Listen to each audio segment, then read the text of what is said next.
Here's how to create a new Apple ID on your iPhone. We're going to take a look at the Settings app and also the account page on apple.com. But to start with, in the Settings app, we're going to look at your Apple account right here, which is your Apple ID. So we tap on your name up here. Now you may not have anything if you're signing in for the first time, but you may also see whatever your old account email is. So for each new Apple ID, you have to have a different email associated with it. And to sign up or create a new Apple ID, we can go over to Safari and go to account.apple.com.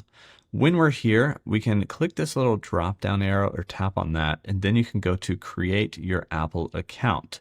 Once that page loads, you're going to be on this create your Apple account page. So fill in all of the details here, and at the bottom, you're going to hit continue. Once you have your new Apple ID, you can use that to sign in on your phone or switch the account that's attached to your phone.